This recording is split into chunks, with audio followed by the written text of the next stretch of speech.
আল্লাহ যদি বরকত দেয় কোনো কিছুতেই সেটা ঠেকাতে পারে না। বুঝছেন?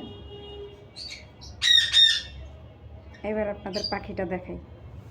আচ্ছা,